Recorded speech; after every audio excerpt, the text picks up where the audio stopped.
Apakah kau benar-benar merasa telah tidak sanggup lagi untuk mengemban jabatanmu dan membutuhkan istirahat, Kakang? Tanya dia Janardana dengan suara yang datar. Aryatadha adalah orang yang sangat peka. Ia tahu pertanyaan yang dilontarkan dengan nada bersahabat itu menyembunyikan sebuah sesuatu. Itulah sebabnya Aryatadha tidak terburu-buru menjawab. Aryatadha memilih untuk menyeringai menahan rasa sakitnya.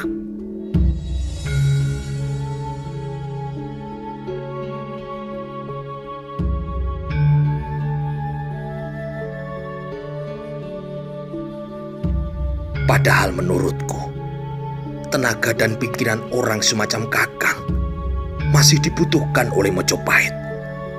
Kakang masih mampu untuk mengemban jabatan sebagai Mahapati. Aryatadha kini menggeleng. Maha Menteri Hino kini bergegas membantu saat Aryatadha berusaha untuk menggapai kendi. Dia Janardana bahkan segera menolong menuangkan air ke dalam sebuah gelas. 2 teguk Aryatadha meminumnya, yang dilakukan itu dengan amat bersusah payah. Dengan keadaan yang seperti ini, apa yang bisa aku persembahkan pada Mojopahit? Aku malah akan menjadi beban ketika aku telah tua dan jompo. Aku akan menjadi orang yang tidak berguna. Ke depan, waktuku semakin dekat. Tidak seperti mereka yang masih muda. Itulah sebabnya, mumpung hal itu belum terjadi, aku harus mempersiapkan penggantiku.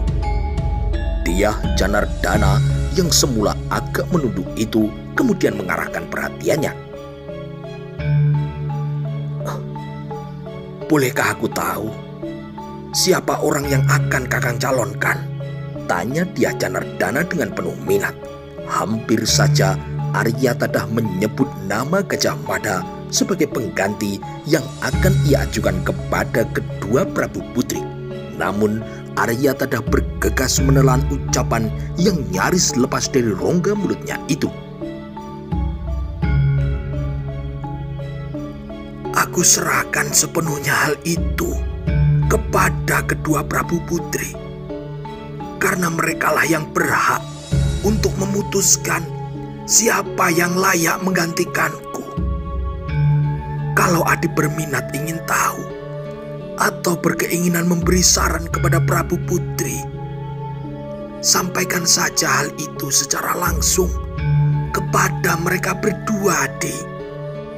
Dia Janardana kini terdiam dan mengalami kesulitan untuk berbicara. Pandangan matanya yang jatuh ke halaman melalui jendela yang terbuka menandai sang Maha Menteri itu tengah berpikir. Dia Janardana hendak menyampaikan pendapatnya, namun ia bingung tidak menemukan jalan untuk mengutarakannya. Apakah kau berminat menduduki jabatan itu, Adi? Tanya Aryatadha tiba-tiba. Terkejutlah kini dia Janardana. Ia kemudian menoleh. Apa? Balasnya dengan suara yang amat rendah.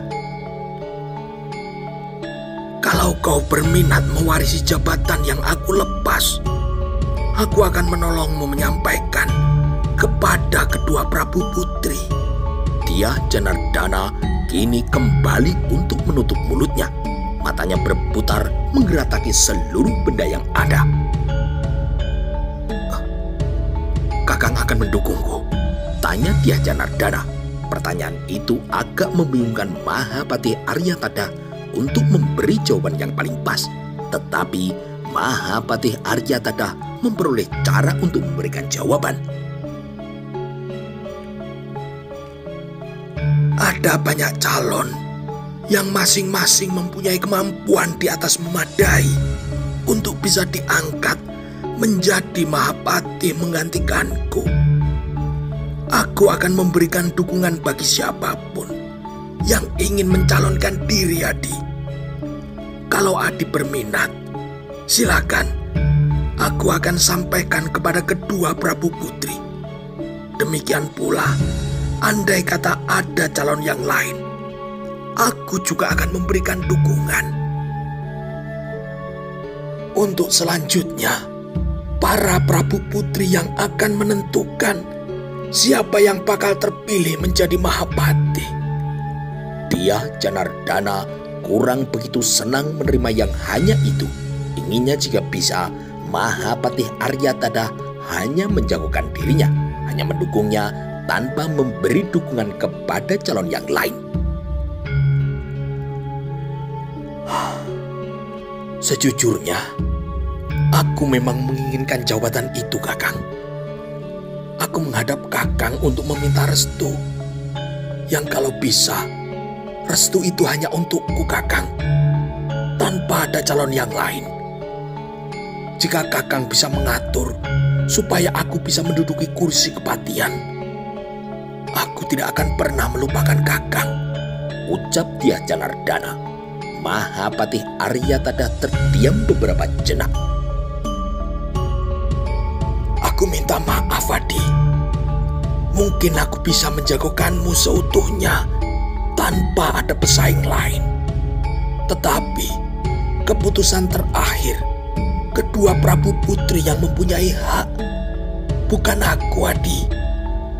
Yang bisa aku lakukan hanya sekedar menyampaikan keinginanmu kepada kedua Prabu Putri dan memberikan dukungan sepenuhnya.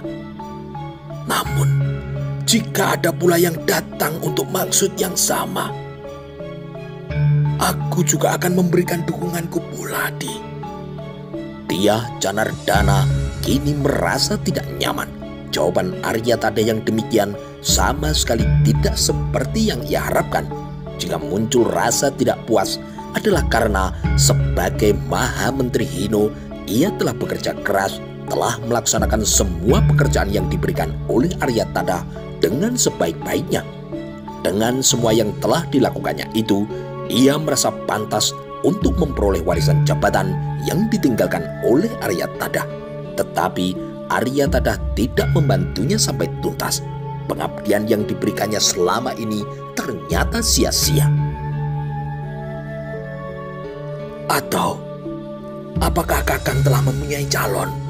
Pertanyaan yang mengerucut itu membuat Aryatada tidak enak hati. Aku melihat ada banyak sekali calon, Adi. Dan aku akan memberikan pertimbangan jika sang Prabu Putri berdua meminta pertimbanganku. Gajah Mada calon Kakang itu? Bertanya dia Janardana. Kagetlah kini Mahapati Aryatada mendengar pertanyaan itu. Kau mendengar dari mana aku mencalonkan Gajah Mada? Tanya Mahapati Aryatada. Aku mendengarnya dari sebuah sumber yang bisa aku percaya, Kakang. Aryatada kini tertawa.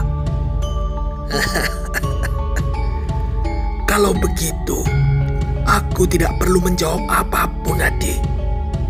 Di luar sana, ada banyak desas-desus yang ada kalanya benar dan ada kalanya tidak benar. Aku sama sekali tidak keberatan ada yang mengabarkan aku mendukung Patih Gajah Mada untuk menggantikanku. Pendek kata, aku hanya berpedoman pada apa yang diputuskan kedua Prabu Putri. Aku tidak akan memihak siapa-siapa. Semua calon, termasuk dirimu, akan aku dukung penuh, Adi. Dia Janardana akhirnya membawa pulang jawaban Mahapati Aryatada itu dengan kurang begitu bulat. Namun dia Janardana melihat dukungan untuk bisa meraih jabatan Mahapati itu tidak hanya berasal dari Aryatada.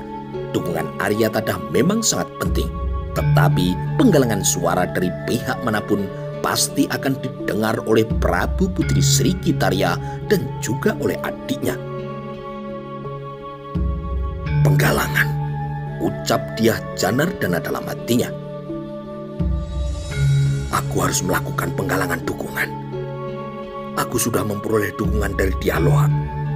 Aku juga harus mendapatkan dukungan dari Diamano dan mereka yang berada di 7 Upapati serta di Pancari Wilwatikta.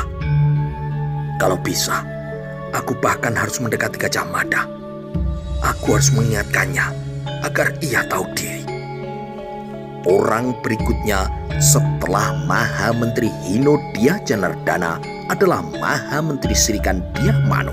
Kunjungan itu mengagetkan Aryatada, terutama jika diingat Maha Menteri Sirikan Diamano secara pribadi kurang menyukainya, yang ditandai oleh adanya banyak hal yang diperdebatkan dalam pertemuan-pertemuan yang dipimpinnya. Maha Menteri Sirikan Diamano selalu menyimpan bahan untuk membantah, berdebat, atau berusaha menampakkan dirinya lebih pintar. Beberapa bulan yang lalu, beberapa kali ia jatuh sakit, tetapi tidak sekalipun Maha Menteri Sirikan itu mengunjunginya. Namun kali ini, Diamano datang dengan buah tangan yang lebih banyak dari tamu-tamu sebelumnya. Tidak hanya itu, Diamano bahkan mampu bersikap berbeda. Agaknya akan ada banyak tamu yang menengokku sambil membawa keperluan yang sama, kata Aryatada dalam hatinya. Diamano duduk di tepi pembaringan sambil berupaya mengatur permukaan raut wajahnya agar tampil sewajar mungkin. Bagaimana keadaanmu, Kakang? Tanya Diamano sebagai pembuka percakapan. Aryatada tersenyum.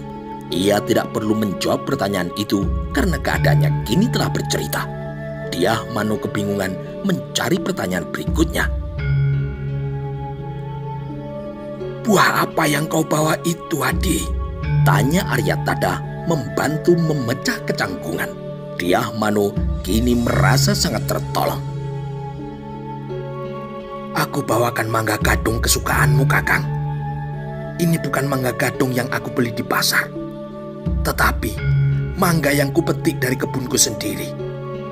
Aku juga membawa buah anggur pilihan dan juga manggis pilihan. Dijamin tidak ada ulatnya. Aryatada kini tertawa. Bicara soal ulat, justru hatimu itu yang penuh dengan ulat, jawab Aryatada. Hanya sayang jawaban itu hanya terucap dalam hatinya. Namun amat berbeda dengan apa yang terucap dalam hati. Mahapati Aryatada kini memberi senyum yang lebar yang berujung ketertawa. Mahapati membalas dengan penuh semangat ketika Diamano mengulurkan tangan mengajak berjabat tangan. Terima kasih Adi Maha Menteri Sirikan. Akan aku upayakan untuk menghabiskannya tanpa memberi kesempatan kepada siapapun untuk ikut menikmati. Seperti halnya sang Maha Menteri Hino Dia Janardana yang kebingungan dalam membuka percakapan yang lebih mengarah, demikian pula dengan Maha Menteri Sirikan Diamano. Ia tidak tahu bagaimana cara untuk memulai percakapan.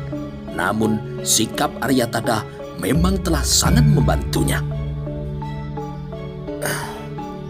Apakah kedatanganmu kali ini juga dengan niat memperoleh dukungan, Adi? Bertanya Mahapati Aryatada langsung menohok ke pokok persoalan. Pertanyaan itu membuat Diamano mengerutkan kening. Aku kesini untuk beberapa keperluan, Kakang. Sebut saja, Di. Pertama, aku datang untuk menengok Kakang. Aku terkejut ketika Kakang tidak hadir dalam pasewaan kemarin. Lalu, yang kedua, dengan akan ditunjuknya Mahapati yang baru menggantikan Kakang, aku ingin tahu bagaimana sikap Kakang. Aryatada mulai menampakkan raut wajah yang bersungguh-sungguh. Sikap yang mana, Adi? Kakang akan mendukung siapa? Kakang tentu telah menyodorkan sebuah nama kepada para Prabu Putri. Aku akan menempatkan diri mengamankan calon yang akan Kakang tunjuk. Aryatadha memandang orang di depannya dengan sedikit bingung. Namun Aryatadha sangat mengenali tamunya. Aryatadha yakin apa yang terucap dari mulut belum tentu sama dengan apa yang terucap dalam hati. Sebagaimana Maha Menteri Hino omong kosong kalau Dyah Mano tidak menyimpan keinginan untuk menduduki jabatan kepatihan. Sebuah jabatan yang hanya selapis di bawah jabatan raja. Boleh dikata raja hanya duduk manis di damparnya, maka patihlah yang kini menggelar pemerintahan. Di zaman Mataram lama, bahkan ada banyak cerita tentang orang yang semula menjabat sebagai patih bisa menggantikan rajanya. Siapa tahu terjadi sebuah keajaiban yang luar biasa. Dengan menduduki jabatan Mahapatih akan bisa mengantarkan kepada kedudukan yang paling tinggi, yaitu sebagai raja. Bukan hal yang tidak masuk akal jika para batara di langit mengendaki. Dyah Janardana meminta restu kepadaku. Ia meminta dukunganku. Maka kuberikan restuku. Kuberikan dukunganku untuk siapa saja yang layak. Aku kira kau pun layak diperhitungkan sebagai orang yang pantas dicalonkan. Aku bahkan yakin kau berminat mewarisinya. Ayo, jangan kau merasa sungkan, adik. Dyah Mano kini tertawa datar. Aku tidak mencalonkan diri, Kakang. Kedatanganku kemari hanya ingin tahu siapa orang yang Kakang calonkan. Aryatadha kini semakin tidak paham. Kenapa? Aku harus tahu siapa, Kakang. Kakang mencalonkan siapa Mahapatihnya. Aku akan menakar apakah calon yang Kakang ajukan itu layak atau tidak. Kalau ia sangat kuat, aku akan menonton dan mungkin akan ikut mengamankan. Sebaliknya, kalau ia tidak kuat, siapa tahu aku akan muncul mencalonkan diri untuk menyainginya. Mahapatih Aryatadha merasa senang dengan penyampaian isi hati yang dilakukan dengan cara belak-belakan itu. Justru karena itu, ia tidak merasa keberatan untuk menjawab dengan cara yang belak-belakan pula. Gajah Mada, jawab Aryatadha yang ternyata mampu membuat Maha Menteri Dyah Mano itu terkejut. Maha Menteri Sirikan Dyah Mano memang layak untuk merasa kaget karena ia tidak membayangkan sebelumnya. Dyah Mano melihat beberapa orang yang layak mewarisi jabatan kepatihan. Nama-nama itu bisa dari Hino, dari dirinya di Kementerian Sirikan, dan bisa pula dari Kementerian Halu. Dyah Janardana di matanya merupakan calon yang amat kuat. Dyah Mano merasa dirinya juga layak diperhitungkan sebagaimana Dyah Loha yang menempel pada jarak yang dekat dari dirinya. Tetapi Gajah Mada, sungguh nama itu tidak pernah terbayangkan olehnya. Kenapa? Tanya Mahapatih Aryatadha yang melihat Dyah Mano kini kebingungan. Kakang mencalonkan Gajah Mada. Ya, dia jagoku yang menurutku paling layak untuk menjadi patih Amangkubumi menggantikanku. Ia masih muda dan gagah perkasa. Ia juga mempunyai cara pandang ke depan yang berbeda dari siapapun.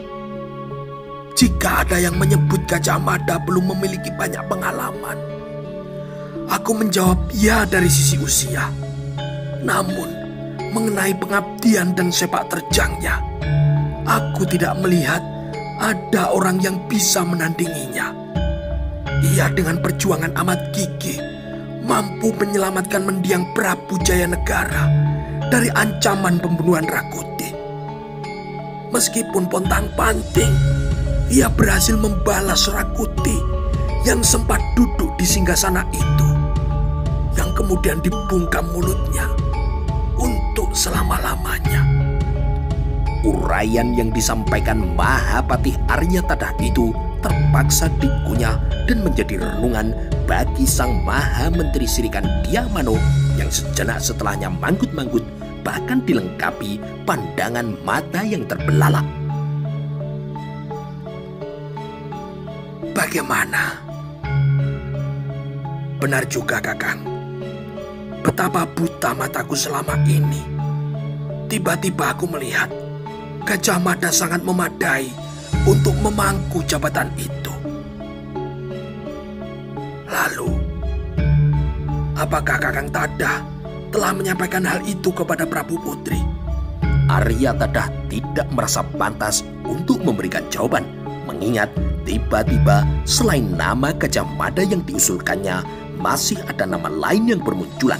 Namun Arya Tadah juga tidak menemukan cara untuk tidak menjawab pertanyaan yang sangat menyudutkan itu.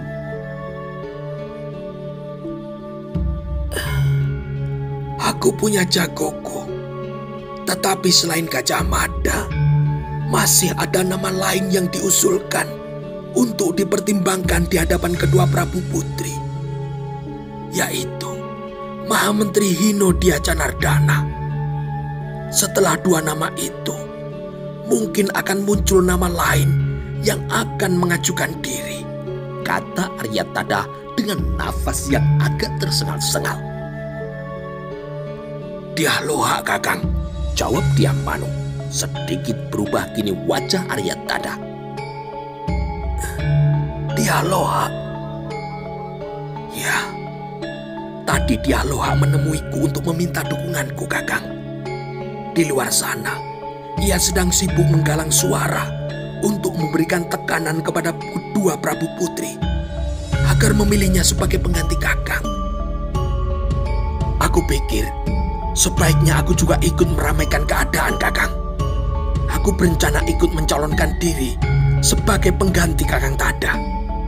Namun setelah aku tahu Kakang mencalonkan Gajah Mada, aku memutuskan mundur.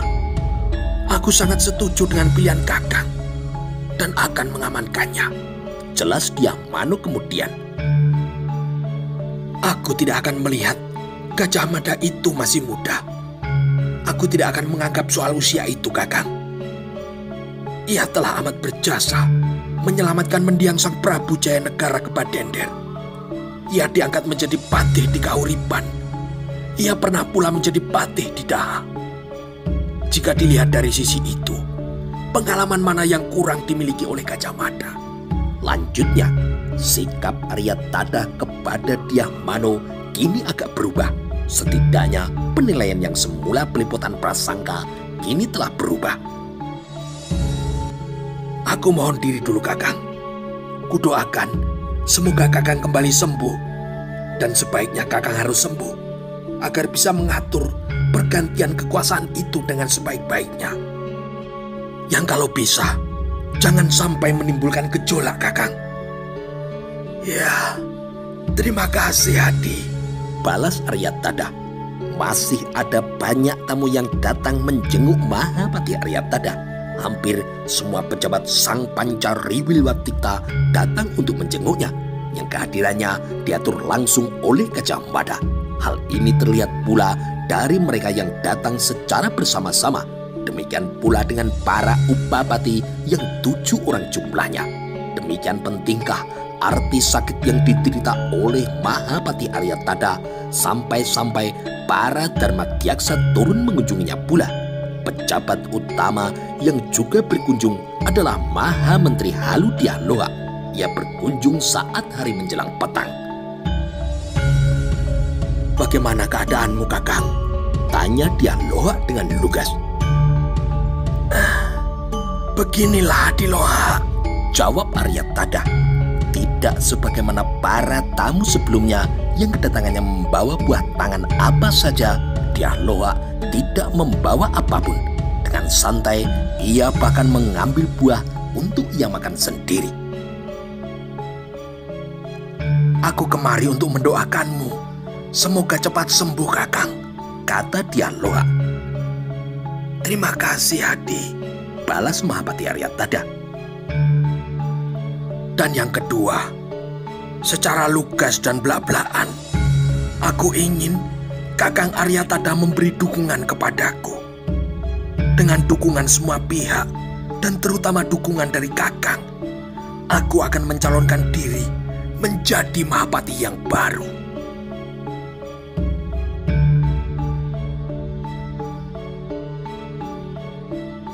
Sementara itu, malam menukik dengan membawa udara dingin yang tidak terasa nyaman di kulit dan juga di tarikan pernafasan. Langit terlalu bersih, tidak ada mendung selembar pun, dan alun-alun istana demikian lengang dan berdebu karena angin kini berhembus dengan sangat kencang. Entah apa yang menyebabkan angin bisa memilin dan bergerak meliuk-liuk membelit apapun, membelit debu, membelit sampah dan dedaunan, kemudian memutarnya. Dalam siraman cahaya rembulan, Gajah Mada berhenti melangkah dan menyempatkan memperhatikannya. Namun beliung kecil yang besarnya tidak lebih dari paha itu tidak mampu bertahan lama. Lesus itu bubar meninggalkan jejak kotor di mana-mana.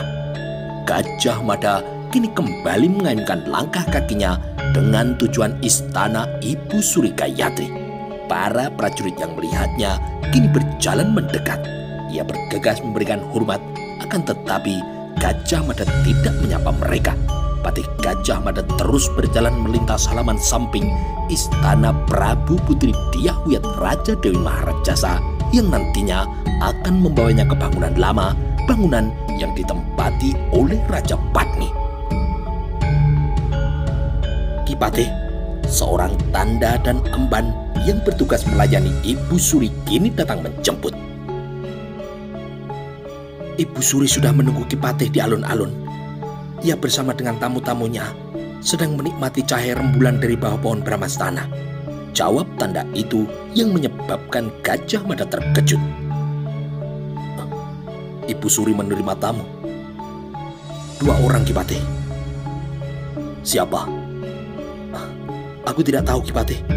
Pasukan Bayangkara yang menjalankan tugas pengamanan istana sedang berada langsung di kendali tangannya. Sampai sejauh itu tidak ada laporan tentang tamu yang datang mengunjungi Ibu Suri. Bagaimana sekarang Ibu Suri bisa berada di bawah pohon Brahmastana di tengah alun-alun sedang menemani tamu-tamunya? Dengan langkah lebar, Gajah Mada bergegas ke tengah lapangan. Rupanya apa yang disampaikan oleh tanda itu benar. Dari jauh, ia melihat 3 orang sedang duduk-duduk di dekat pagar yang ketika semakin dekat, Gajah Mada langsung bisa mengenali salah satu dari mereka adalah Ibu Suri Raja Patni Biksuni Gayatri. Sedangkan 2 orang yang lain, 2 orang yang dari usianya sama-sama tua, Gajah Mada belum mengenali mereka. Gajah Mada bergegas memberikan hormat melalui sembahnya, dan kemudian ia memandang dengan lirikan curiga kepada 2 tamu itu. Kau mengenal mereka, Gajah Mada? Tanya Ibu Suri yang membalut tubuhnya dengan pakaian yang tebal. Belum, Gusti. Gayatri kemudian mengarahkan ucapannya kepada kedua tamunya. Kakang berdua, inilah orang yang baru saja kita perbincangkan. Namanya Gajah Mada. 2 orang tamu yang sudah sama-sama tua itu kini manggut-manggut bersamaan sambil tidak menutupi pandangan matanya yang menyiratkan rasa sukanya. Gajah Mada segera berpikir untuk mengambil kesimpulan secepatnya bahwa Ibu Suri Raja Patni Biksuni Gayatri menempatkan 2 orang tamu itu sebagai seorang sahabat yang akrab. Maka tentulah mereka adalah orang-orang penting di masa lalu. Namun siapa? Gajah Mada, berilah hormat kepada mereka. 2 orang ini kuundang kemari supaya bisa membantumu meredam sepak terjang Kakang Wirota Wirogati. Mereka ini adalah Kakang Mahesopa Wagal dan Kakang Medang Dangdi. Terkejut bukan kepalang Gajah Mada ketika mendengar penjelasan itu. Dengan terbelalak, Gajah Mada nyaris lupa bagaimana cara memberi hormat. Beralas tanah, Gajah Mada segera menempatkan diri duduk dengan bersila. "Kau akan menyampaikan apa, Gajah Mada?" tanya Ibu Suri Gayatri. Gajah Mada masih membutuhkan waktu beberapa saat untuk bisa menguasai dirinya. "Izinkan aku untuk terlebih dulu mengucapkan terima kasih, Kiai Waka. Karena Kiai telah berkenan mengambil sahabatku, Senopati Gajah Inggon, sebagai seorang menantu." Kiai Pawagal dan Kiai Medang Dangdi kini tertawa.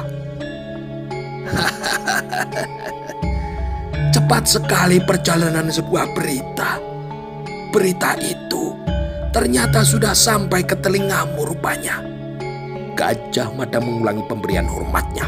Ia membagi sembahnya kepada Ibu Suri Raja Panipik Sumi Gayatri, Mahesa Pawagal, dan Medang Dangdi. Gajah Mada yang mulai agak tenang tidak mampu membendung rasa takjubnya menilik orang-orang tua itu tentu mempunyai kelebihan-kelebihan yang luar biasa. Gajah Mada penasaran saat mendengar Ibu Suri Gayatri mengatakan bahwa kehadiran tamu-tamu itu karena memenuhi undangannya. Hal itu kemudian memunculkan pertanyaan yang membingungkan, kapan undangan itu dikirim? Karena selama ini tidak ada perintah apapun yang diberikan Ibu Suri untuk menghadirkan seseorang, karena kalau ada, Gajah Mada pasti tahu bagaimana pula tamu-tamu itu bisa masuk ke dalam lingkungan istana tanpa diketahui oleh para bayangkara yang bertugas jaga. "Gajah Mada, apa keperluanmu mengajukan permintaan menghadap kepadaku?" Ibu Suri Gayatri kini memecah keheningan. "Hamba Gusti, hamba akan menyusul para prajurit yang saat ini sudah lebih dulu berangkat ke Keta. Namun, Telik Sandi yang kembali dari Keta melaporkan adanya bentuk pertahanan yang tidak lazim, yang agaknya berkaitan dengan apa yang dilakukan oleh Kiai Wirota Wirogati ketika menjebol gedung pusaka beberapa pekan yang lalu. Para Telik Sandi menyebut, jika malam istana Keta dilindungi oleh kabut aneh yang tidak mungkin ditembus dengan cara bagaimanapun. Bahkan Telik Sandi pasukan Bayangkara juga tidak mampu untuk menerobos." Gayatri kini mengarahkan pandangan matanya kepada Kiai Pawagal dan Kiai Medang Dangdi. "Mereka yang akan membantumu, Gajah Mada." Mulut Gajah Mada kini terbungkam. "Kiai Medang Dangdi dan Kiai Pawagal akan ikut bersama hamba ke Keta?" tanya Gajah Mada. "Tidak perlu, Nak Mas Gajah Mada," Kiai Medang Dangdi kini menjawab. "Silakan Nak Mas Gajah Mada berangkat. Pada hari yang ditentukan nanti, kami berdua sudah akan berada di Keta. Tugas kami hanya membujuk sahabat kami, Wirota Wirogati. Selebihnya, bagaimana cara Nak Mas menguasai Keta bukan urusan kami berdua." Gajah Mada kini termangu beberapa jenak lamanya. "Ada lagi yang ingin kau tanyakan, Gajah Mada?" tanya Ibu Suri. Gajah Mada bergegas merapatkan kedua telapak tangannya dan meletakkannya di depan dada. "Hamba Gusti, hamba mohon maaf untuk pertanyaan yang terpaksa hamba ajukan berikut ini. Karena hamba harus memperoleh jawaban yang pasti sebelum menggembur Keta." "Mengenai apa?" "Bagaimana hamba harus bersikap jika nanti berhadapan langsung dengan Kiai Wirota Wirogati?" Gajah Mada kembali ke sikapnya semula. Dengan amat rapi duduk bersila di atas rumput-rumput kering yang berdebu. Patih Gajah Mada tidak ikut tertawa meskipun apa yang ia sampaikan itu telah menyebabkan Kiai Medang Dangdi dan Kiai Mahesa Pawagal tertawa, yang akhirnya disusul pula oleh Ibu Suri yang tersipu. Ibu Suri Gayatri menyempatkan memandang rembulan sebelum ia menjawab pertanyaan yang diajukan oleh Gajah Mada. Gajah Mada sikap menerima saat tiba-tiba Ibu Suri menyerahkan sebuah bungkusan kepadanya. kembalikan benda ini kepada Kakang Wirota Wirogati. Akan tetapi, jika Kakang Wirota Wirogati tidak mau menerimanya, aku perintahkan kepadamu untuk menyimpannya sekaligus merawatnya. Jika kau merasa penasaran, benda inilah yang dihadiahkan Kakang Wirota Wirogati kepadaku, selain mahkota yang telah dimintanya kembali itu. Gajah Mada mengamati bungkusan yang dipegangnya dengan segala rasa penasarannya. Dari dalam hatinya muncul dorongan yang amat kuat untuk membuka bungkusan itu. Jangan sekali-kali kau membukanya, Gajah Mada. Kecuali jika Kakang Wirota Wirogati tidak mau menerimanya kembali. Jika hal itu terjadi, maka boleh kau buka. Gajah Mada masih ingin berlama-lama berada di tempat itu. Akan tetapi Ibu Suri Gayatri ternyata tidak menghendakinya. Gajah Mada kemudian kembali memberi hormat melalui sembahnya.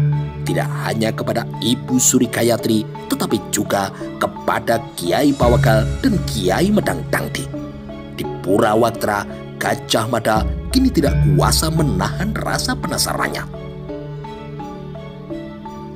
"Siapa yang memimpin penjagaan malam ini?" tanya Gajah Mada. "Aku, Ki Patih," jawab Bayangkara Panji Wiron dengan sangat sigap. "Sejak kapan?" "Sejak petang, Ki Patih, sampai besok pagi." "Sejak petang?